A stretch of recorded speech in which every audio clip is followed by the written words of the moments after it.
In a huge open world like Night City, you need a chill ride to get around fast. And in Cyberpunk 2077, there are tons of cool vehicles to choose from. Get this. 4-liter engine, 6-cylinder, goes from 0 to 100 in 3.2 seconds. You fucking believe that?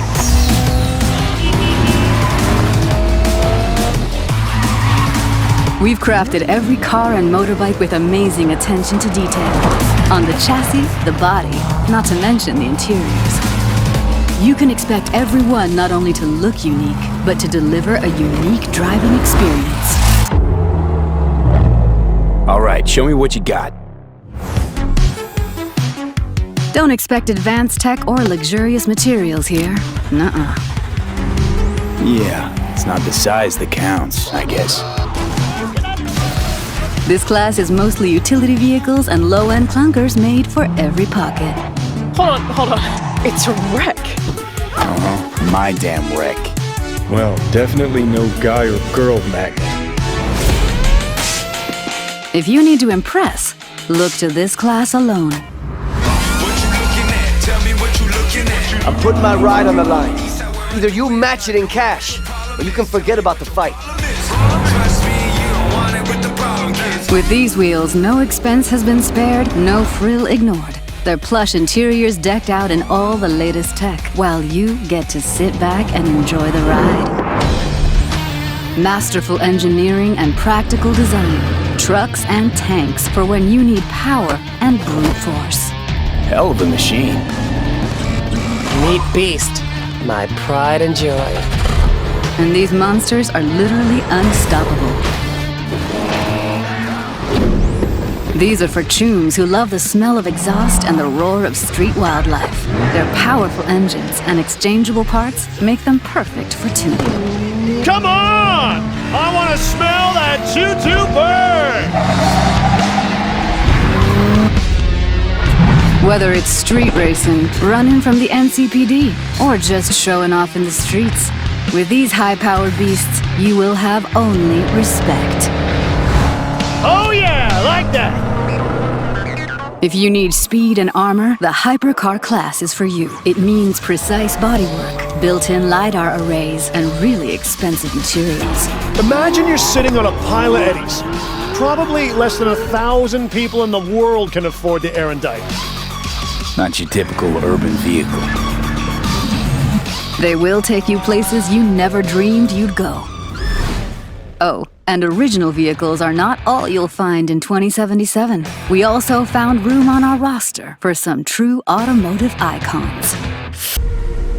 In a world where the gods are powerless to... Really? Are you kidding me, Prometheus? Zeus! I am the one telling the story! You can't start the trailer that way! Don't interrupt my narration! Typhon, destroyer of gods, is free. To stop him from turning the world into chaos, we must depend on a mortal. A mortal? Who washed ashore on a mysterious land. Unprepared for the destiny that awaits her. Good luck with that!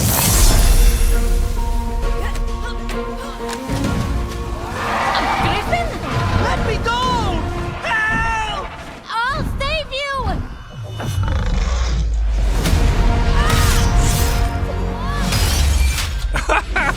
Oh, look! She just saved Hermes' Shh! He's about to reveal the plot.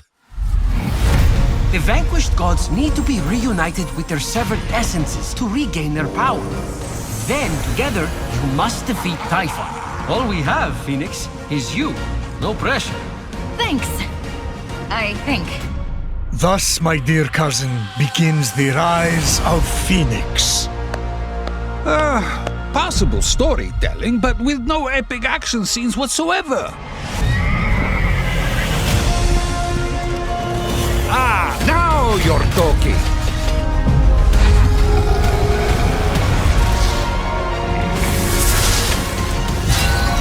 Show yourself!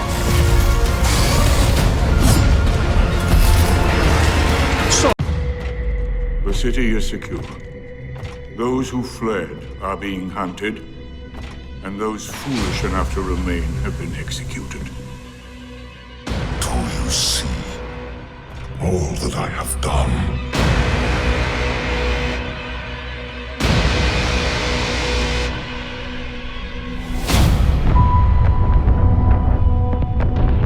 The war's over.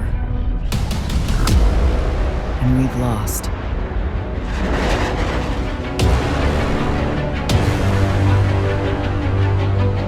Our numbers will continue to dwindle. We can no longer protect ourselves, much less the survivors. We all know what needs to be done. Get up close and personal with Gulp, put a bullet in his head, then maybe eat a sandwich.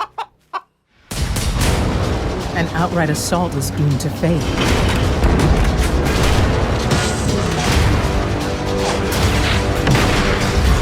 There will be no coming back. It's worth it. If the Red Legion want war, Give them war. Humanity never deserved power. I am God, and I alone am worthy.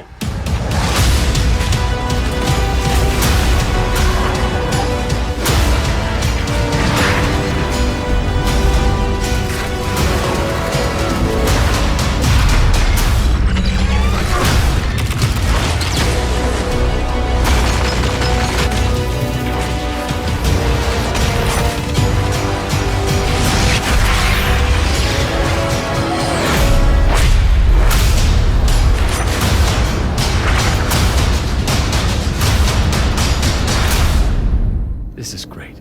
Anyone want to? Oh, Harry. What have you done? I've traveled so very far to find you.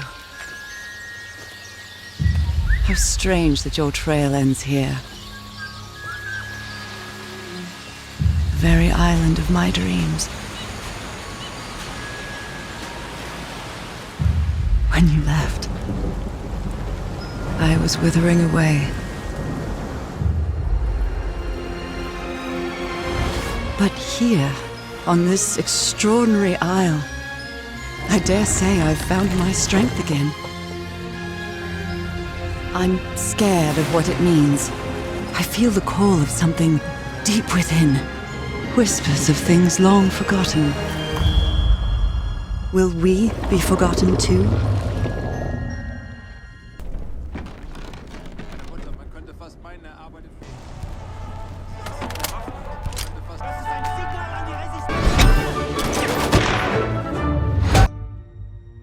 Honor above and beyond, I think, from 20 years ago of putting to see through the eyes, and that's been the most exciting project.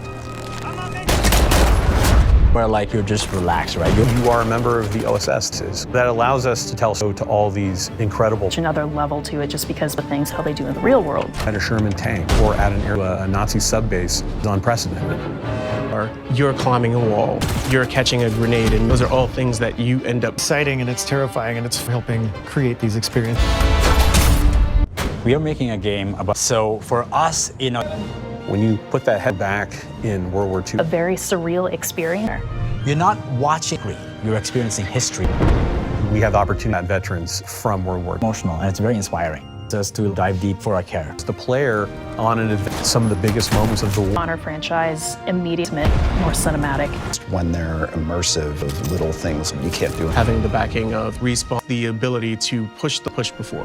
When they just kind of lose themselves into the game. If the game were imaginations and illuminate, we've accomplished what we set out to do.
Ronnie O'Neill. He's been a thorn in my side. And now he says he wants to cut a deal. He doesn't know what's coming. But first, let's go back to the beginning. A week ago, I got into Chicago. And as soon as I did, I started handing out my calling card. It wasn't long before I was building an empire and making contacts. I had a few ups and downs along the way. Eddie and Marie fell in love and ran off. And sure, Tammy's the best shot in town. If she doesn't show up drunk, that is. And Jack? No one would mess with Jack. Old Ronnie didn't take too well to my way of doing business. Now he thinks he's got me pegged. He ain't got nothing. What he doesn't know is I've been making deals all around town, and I got just enough cops to look the other way. Those who work with me are afraid of nothing. I almost feel bad for the guy. He's just a step on my way to the top. But if it wasn't me taking him down, it'd be somebody else. Think you got what it takes?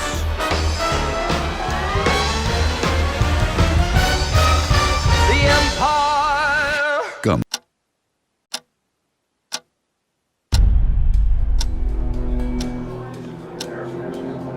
I'm only here to pay my respects to Nick. Nothing more, nothing less. I won't lie, it really hurt coming back. Sam, why'd you do that to yourself? I need to know what happened last night. First, gather the clues. Cold, hard, plain facts. That's all the information I need. Time to put everything together. So, did you find anything? Things don't add up. It doesn't make sense. He wouldn't have just crashed. Answers. Good or bad, I need answers. And you always seem to angry up everyone's blood. What did I do? You left. Calm down. Breathe.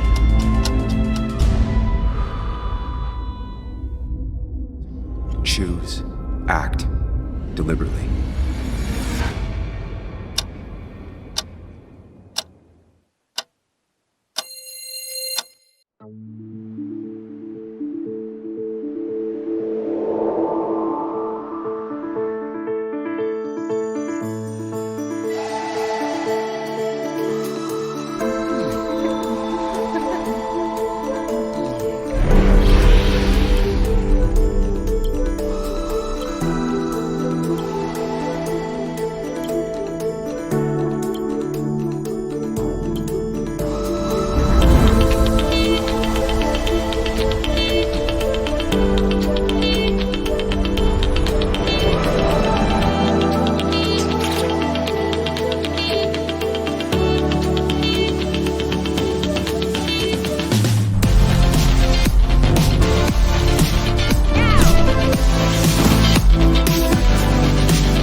scared of the weapon you will become.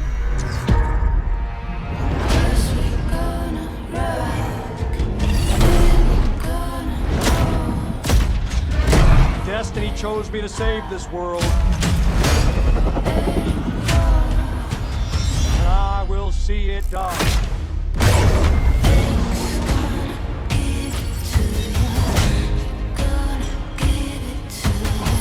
Blacklist, we make our own path. We protect our own. Can you protect me from fate?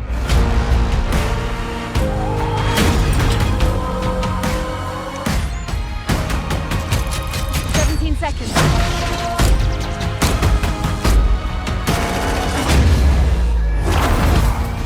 We got company.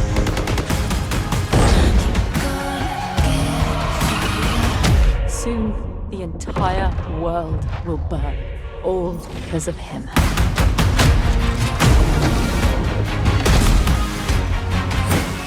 The ghost is here!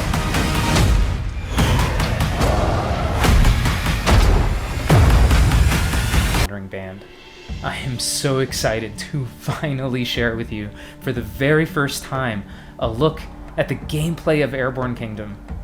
Airborne Kingdom is a unique blend of management and exploration. Your people have just rediscovered the ancient technology of flight, which you must now use to reconnect distant kingdoms.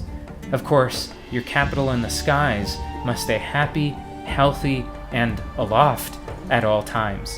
Let's see this in action.